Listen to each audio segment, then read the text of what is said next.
Welcome to Business Innovators Radio, featuring industry influencers and trendsetters sharing proven strategies to help you build a better life right now. Welcome to the show. I'm your host, Anna Rosenberg, and today we'll be discussing the N word, networking. The Washington Post published a study by the global outplacement consultancy Challenger, Gray and Christmas showing that when human resources executives were asked to rate the effectiveness of job search methods on a scale of 1, least effective, to 5, most effective, networking averaged a 3.98, almost a 4, on a scale of 1 to 5. About half of the respondents gave networking the highest effective rating of 5.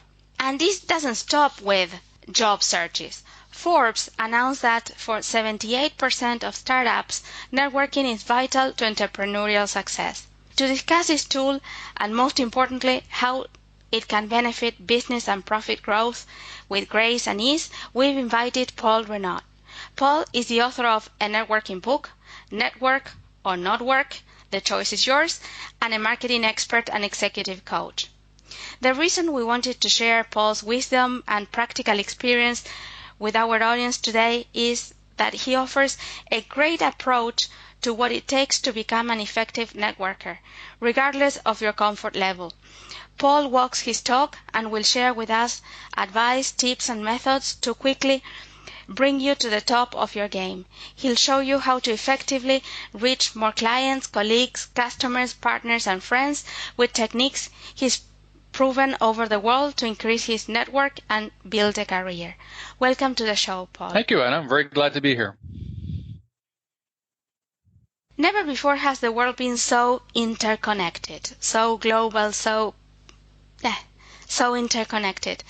Understanding that everything we accomplish is done through connections, networking becomes the key to success in a business, career, relationships. Why don't we start this conversation talking about the kind of people you help? Okay, well, the book was intended to cater to novices, that is, people that are not really comfortable or don't know a lot about networking, all the way to the pros. I mean, even the pros, when they read the book, they'll say, you know what, I should do that a bit more. I've done this before, but I sort of forgot. And the book in itself is a good reminder of those little things that even professional networkers seem to forget at times. What do you see as the biggest misconceptions about networking? I get that question many times. The misconceptions can range from it's fake, you're manipulating people, it's not genuine, it's difficult, it's too time consuming. I don't see any benefits of it. So there's a lot, but I mean, once people start practicing and get a higher awareness of what it can lead to, those misconceptions really go fast. I mean, we can knock them off real fast because when people start practicing, they see the benefits. Well, this question is tied to that one. You know, some people believe that networking is, yes, a great idea, but, not for them. Can you speak to that? Yeah, that's another good one. I get that one quite often. So in addition to the misconceptions or the pitfalls or the challenges, some people say, well, I'm not comfortable doing this. I don't see the need to doing this. And that kind of stuff is for salespeople. I mean, I don't really need to do this. And I guess to follow up on the earlier question about misconceptions or the challenges, networking is not only for salespeople. Networking, many times when I speak to my clients, we're trying to network internally. So even within an organization, an office, a state department or governmental office or even an NGO, you need to really reach out and get to know your peers a bit better, because the more you know about your peers, the better the collaboration can occur. Another thing is the fear. People say, I'm not quite comfortable because I'm not good at this. And if they're already preconceived or sort of limiting their beliefs in thinking that they can't do it, well, that's part of the problem, isn't it? I mean, anybody can do this. And part of what I've put into the book are these little tips to try and get you to not think about it too much. Because often if we're going to an event and we're going to meet someone, we freeze, we don't know what to ask. And I quite simply say, you know what, it's a lot easier just to take an interest in the person. So instead of thinking, what do I need to say about me? Turn that around by saying, you know, what can I learn from this person? And for example, they present you their business card and they say they're Brazilian. I said, my goodness, I haven't been to Brazil. Tell me about Brazil. I heard about the Olympics. So, and then they'll say, well, my family is from the northern part of Brazil. And then we talk about languages. So for that first 5 to 7 to 10 minutes, you didn't really have to speak about yourself. You just took an active interest in the person, that person's culture, that person's religion, or just something unique about their name or where they're from or where they've been or what country they've traveled to. So when people say it's not for me, it's because often they sort of set limits on how they can network and how they can reach out to people. And really, it doesn't have to be that way. Yeah, I can see how they would take themselves out of the game, particularly if what their thoughts are like, let's see how I can get something out of a person in my favor by manipulating them. Well, I don't think anybody wakes up in the morning thinking, oh, that's what I'm going to do today. Yeah, I agree with you. The manipulation is, people equate someone who's a good network as someone who can actually be sneaky or manipulate, but no, I mean, I'm the last person you'd ever think is sneaky or manipulative. What I do is I have an active interest in people. I mean, I've understood in my career that you cannot do things on your own. You need people. You need people to help you learn. You need people to help you understand new things. You need people to help you, to guide you in some kind of direction, be it a traffic light or career. But no, the sneaky way doesn't work, and people can usually smell that. They can see it. They can hear it. Whereas if you're taking, as I mentioned earlier, an active interest in a person, you're smiling and you're looking at them in the eyes and you're actually giving them an active listening approach, it's a lot easier. I love that you start your book, a networking book, love the title too, very clear, with talking about the law of abundance. Can you speak to that? Absolutely. This is one of my favorites. I've read the book from Stephen Covey called The 7 Habits of Highly Effective People. And Covey, I mean, it's a wonderful book. He only sold about 25 million copies. So it's a great book. And you know what I've discovered in my world travel is that the book can be used in many cultures. I'm Canadian, and I thought it would be only used in the North American context. But when I worked in Eastern Europe, the book was very much well embraced. The abundance mindset, as per Covey, talks about the abundance of everything, meaning there's enough business, there's enough opportunity, there's enough luck, there's enough love, there's enough chances, there's enough contacts for everybody. And if it's one of my most fundamental rules is that when you're meeting someone, you want to give yourself, you really want to give an active interest in the person, but you want to give something of you first. So when you're meeting someone, you're not thinking, what am I going to get from this person? And that's why people get into trouble. I'm saying change that mindset. Give them an abundance mindset. Use an abundance mindset. Start giving something of yourself first, your contact, your time, your consideration, and expect nothing in return. And that way, when people see that you're actually generous with your time or advice, then that breaks the ice. You create rapport with this person, and you've got a higher chance of developing a relationship with this person. I'll give you an example. I was talking to this one lawyer. He says, you know what, I'm having difficulty reaching out to people. I said, yes, because you're a lawyer. And I have many clients that are lawyers. I said, you intimidate me. He says, really? I said, well, you know this as much as I do. You're smart. You're a good talker in court. So I'm not a lawyer, and I'm a bit intimidated just by meeting you, and you're telling me a lawyer. So I say, don't be that way. Open up and be generous. So if I'm asking you a question, as a lawyer, and I say, what about this new law that came out? Well, don't say, well, we should meet in my office. No, give me a 10 to 15-minute introduction as to the repercussions of the law. And as this lawyer is speaking, I'm thinking, my God, he's giving me a lot of advice. and this is good. So I may not have a problem after all, or I may have to do something about this. But I told him, I said, the more you share your expertise, because we're all experts at something. A lawyer is an expert at the law. A coach is an expert in helping people. A nurse is an expert in terms of helping people with health issues. The more you give time and an explanation, and in this case, some cases contacts. He says, if you're talking to someone and you need some help, you say, well, listen, why don't you reach my friend John over here? I'll make a connection for you, and he can help you. So the law of abundance is essentially giving something of you first.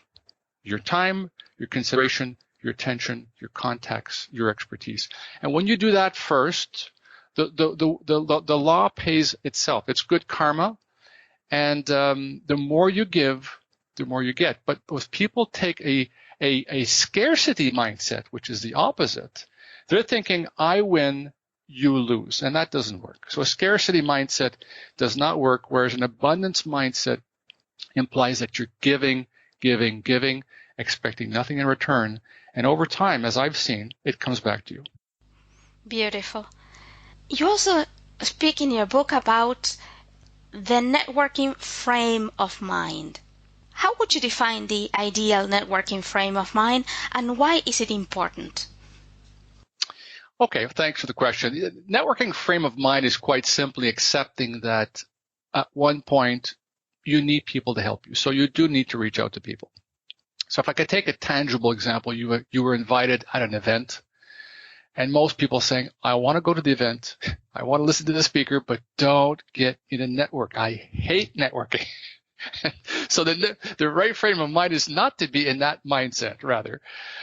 So if you're still terrified about going to an event or a conference with a speaker, and you don't want to network with the audience, I say to people, if you like the speaker, make a point of going to speak to the speaker at the end, which is a fundamental way of networking.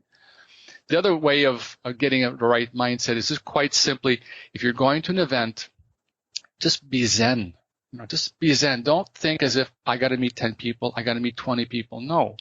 Let the law of abundance come to you. Let it come to you by itself. And at one point, you will meet someone. And when you do meet that someone, if you take an active interest in that person, it'll flow. So most people sometimes have a problem because they're thinking, I have to do something. I have to be networking. And I'm saying, no, I'm saying just let it flow. And then the networking frame of mind as well is once you've met people at an event, and this is where people also forget to do things, is to do a follow-up. I mean, every day when I meet people, the next day or the day after, I'll just send up a quick 3-line message. Dear Anna, nice meeting you at your show. This email will link us for the future. Best regards, Paul Renaud. And then I send that to you, and at least it keeps a connection open. Most people won't do that. They'll say, well, they'll either email me or I'll forget about them, or worse, I don't think Anna can help me. I met her, but I don't think I can help me. And that's where another thing is networking frame of mind is you just never know. I may call Anna in 10 years from now and say, Anna, remember that radio interview you did for me a while back? Well, I'm looking for some advice on this or for that. So the networking frame of mind is getting ready before, being zen during the process, and also doing something proactive at the end by maintaining that relationship with 1, 2, or 3 people you met at, say, an event. Beautiful. And I was listening to you and thinking that we are actually, as human beings, very well equipped to do this. Let's say we go to a party and not a networking event. Okay. We are actually very well equipped for that. Absolutely. I think that if we clear the mental space from all the clutter of those kind of goals, secret agendas, I have to connect with 10 people or whatever it is the number, or only with people that I can sell to, and we just let it flow, we can all do that. Absolutely. I like your choice of words, the word clutter. We clutter our minds with too many expectations when it comes to networking. And what we do find out, Anna, and I tell this to people all the time, I don't care who you meet, you will learn something. You will learn something about something you didn't even know. So in itself, of just meeting person for 2, 3, 5 minutes, if you're thirsty for knowledge or thirsty for understanding new things, you will ultimately learn with everybody you meet. You'll learn anything. Here's my own personal question. Do you think that networking can even be fun? I like this question. I'll give you a good example. And the answer is yes. And in the book, we talk about 3 kinds of networks, and I call one the fun networks. The fun networks are the places you want to be with, for example, with friends. I was part of one chamber of commerce. I live in Eastern Europe right now, and I was part of a chamber of commerce. And I wasn't having fun. I thought the people were not very friendly, or at least we were speaking the same language, and I was dreading to go, and yet I'm a big fan of networking. So I said, there's something wrong here, either me or the environment, or it just didn't connect. Yet on another occasion, I was introduced to a different chamber of commerce, the Dutch Chamber of Commerce, because I teach at a Dutch school. I said, well, this will be fun. We ended up being in a smaller room, smaller audience, and the Dutch seemed to be a lot more friendlier than the last culture I was involved in. And I was having fun. I went once. I said, that was fun. I went back a second time. It's been a lot of fun. So what has happened is I've become a member. And now every time an event comes once a month, I actually look forward to it. So sometimes you'll be going at events that you don't like. You know what? Don't force it. If it doesn't feel good, you don't feel comfortable with that crowd, then there's no point in pushing it after you've given it at least once or twice. But you will find some areas or chambers of commerce or groups of people that really resonate with you. It's fun, it's light, and it just works. So I do believe it can be fun, but it implies a bit of homework too. So you need to test a few things, you need to try a few things, but networking can in fact be fun, and the proof is there. I mean, from a business point of view, they've asked me to speak on a few occasions, and I've also made some business from that Chamber of Commerce. You're an executive coach. What inspired you to write a book about networking? It's a funny story. I guess I was trying to see if I could become a good writer. I was always a commercial fellow. I was a sales and marketing guy in my career. And at one point I said, I want to read more, because if I want to write something, it implies that I've done more reading. So I did more reading, and I was inspired by a few topics. So I wrote down a few topics I thought I could write. One was, oddly enough, how to survive a recession back in the economic problems. And nobody had any interest in reading my article. So that was my first realization that it's going to be a lot more difficult to become a writer. But I liked the topic, and it didn't go anywhere. But then I had other topics called attitude, leadership. I said, okay, let me try a blog on networking, because I had done networking. I'd lived in 10 countries, and in between jobs, I mean, I had to network because I had to eat, I had a family, and I needed to either prospect for a new job or prospect for a new business. So from one blog became a second blog, and then after that I said, you know what, I've got content here, and all those other topics which had a bit of an approach to reaching out to people and giving out to people.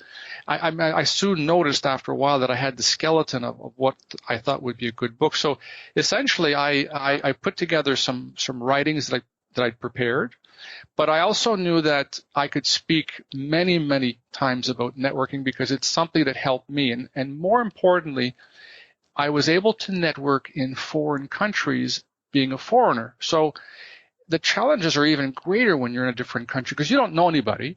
They don't know you. They don't know your culture. And they're not really going to help you sometimes because either they're shy or they don't understand your culture. So I said, if I can make it as a networker in a foreign land in 10 countries, let me try and put that knowledge together. So in addition to the topics, I also reached out to those cultures, the people from Brazil, the people from Thailand, the people from the Czech Republic, the people from Congo. And I said, listen, tell me, how does networking work? We work together at one point, but when you want to reach out to someone, explain to me how this is done. So they all gave me a really cool one or two cool examples of how networking is done in, say, Brazil or Thailand. And that's what inspired me. I thought, you know what, people can learn from this, and it is a self-help book. And I want people to use the book as a go-to handbook and to sort of help them get to the next point. And the nicest compliment I got is, Paul, I can hear your voice. You're trying to help me. So I don't think I'm a good writer, but I was able to put content which helps people was my goal. Yeah, and something I said in the introduction, and I truly believed, is that because you actually did use networking and you did get results, that's qualified advice, right? Well, yes, like, it's not theory, right? Like, well, that's what made it a lot easier to write, because it was based on personal experience. Absolutely. But again, I mean, I don't want to say it's easy. It wasn't always easy. I've made mistakes. I've made cultural boo-boos. I made, in French, as we say, the faux pas. And some people would tell me, but that's how we learn too, right? By making the mistakes. Now comes the difficult question. Are you ready? Absolutely. Can you give us your number one tip, a networking tip, to reach more clients or more customers? Yes, I guess the one that comes to mind, it's a little bit of the law of abundance we talked about earlier, but I guess it's this expectation. And the one tip I tell people is that if you give your time or you meet people to get something in return, you lose. This is the scarcity mindset I was saying earlier. So the number one tip is go out, meet people, give something about yourself, and don't expect results overnight. I can tell you, in the country where I'm currently living now, in Romania, it's taken me at least 5 years to get my business going. And I knew people before. So one has to be patient when it comes to networking. So to expect results overnight is just foolish. And you're just trying to squeeze a lemon. You know, you're trying to make this networking thing work faster. It doesn't work that way. You got to give it time. It's like growing a plant. You can't tell the plant grow faster. You can't give it more water or more sunshine. You got to do a little bit. You got to sort of give it some water, give it some attention, maybe speak to the plant if you believe in that. And but you got to give it time. And when it comes to networking, don't expect results overnight. Is my number one tip. I have the feeling that as human beings that we all are, that we have kind of a radar, and we sense when people are trying to push their own agenda or they want something in return. Like, we might not be able to name what's happening, but we do know that there is something that doesn't flow there. So if we actually take the time to go network, trying to do it faster, to push our agendas faster, is actually a waste of time. It is. It is. And plus you're not letting the laws of attraction helping you either.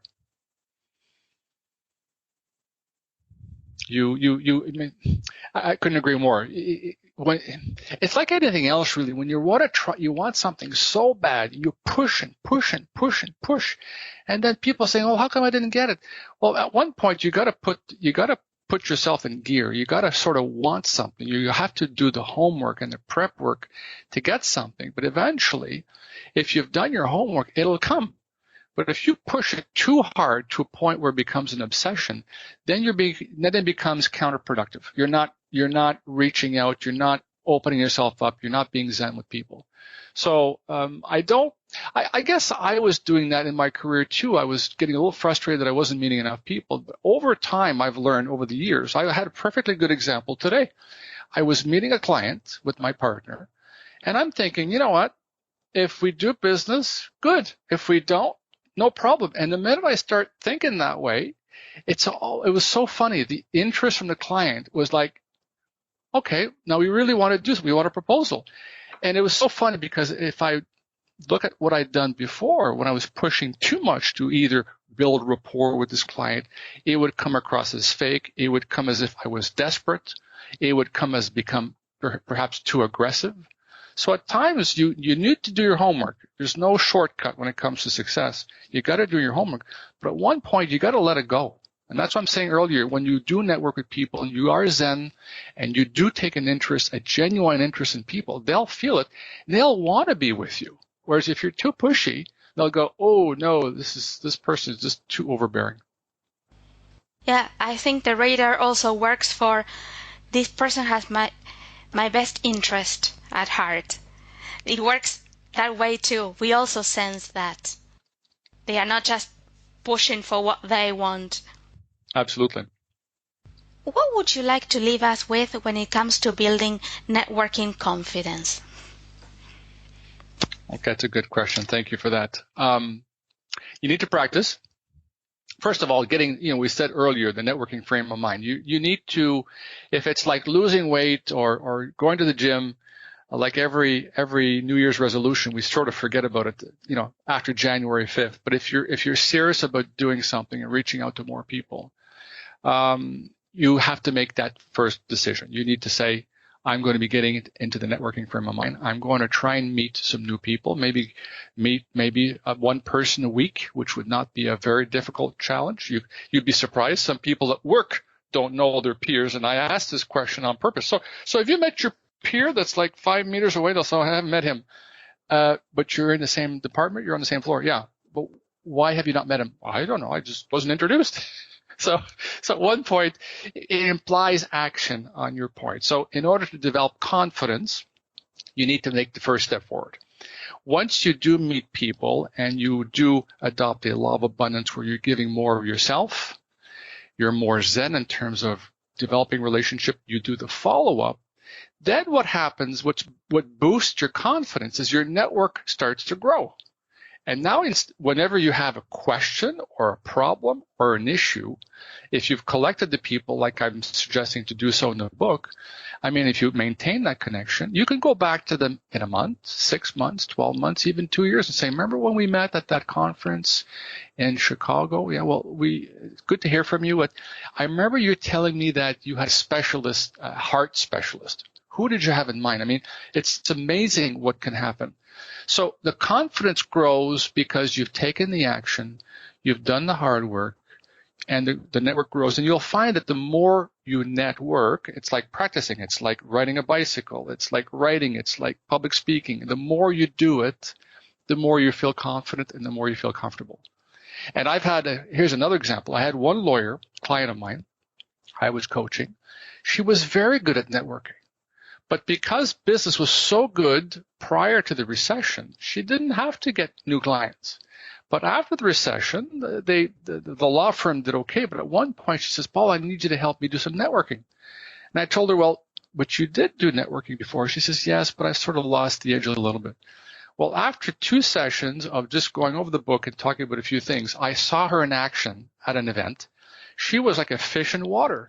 So what happened is that she just got a little rusty. And so I was able to renew that level of confidence just because she had lost a bit of confidence. So it's normal for us to have that loss of confidence or to not feel confident. But the best way to build a confidence is to take that first step, make that mistake, fall flat on your face if you have to with making networking mistakes. But you'll see that the more you try and the more you attempt to get better at this, your confidence grows.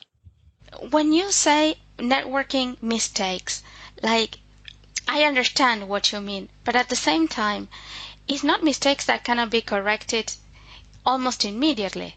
Because let's say that we're having this conversation right now, right? And I make a mistake, and for example, which I probably did, I mispronounce your name. Well, I can correct it. It's not that even if I say something super inappropriate, let's say that's what the mistake I made, right? Well, we can laugh about that. Yes, indeed. And maybe get over it. I think in our heads, mistakes look much bigger. That we are going to go there and embarrass ourselves horribly. I agree. And sometimes just by misspelling the name, if someone presents you their business card, as a habit, I'll say Rosenberg. You'll say, yes, Rosenberg. Yes, did I say it properly? Absolutely. You say, yes, Rosenberg. Okay, good.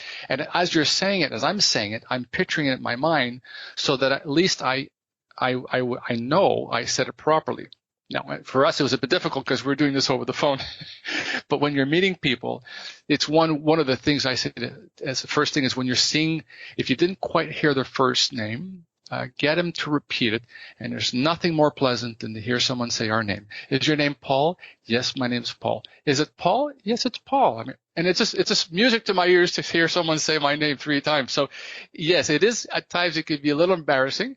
But when you make those mistakes a few times, you learn from it. But often, if you make, and this is the fun part, if you made a mistake and you made a terrible mistake with your name and you admit it to the other person you made a mistake, the next time you speak, you could say, hey, I hope I didn't mess up your name this time. They said, no, it's fine. You did fine. You messed it up the first time enough. Now I know that you're not going to mess it up. So you can have fun with this too, because we all make mistakes. I mean, as kids, we're used to making mistakes and we accept it. But as we get to become adults, we sort of think, well, it's not cool or it's not appropriate to make the mistakes. And I said, bananas to that. You're going to make mistakes and that's how you learn.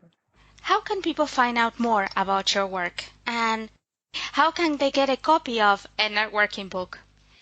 Well, thank you for asking, Anna. I mean, the best way to reach me is through my website. It's www.paul-renaud.com. It's my surname, Renaud. So paul-renaud.com. When you go to the website, you'll see what I do there. And there's also a link on that area where people can click for my networking book website. So by clicking on that, you are also redirected to the book site. And on the book, you can either order directly from me if you want a personalized copy, but there's some websites, online websites that do a very good job of promoting my book.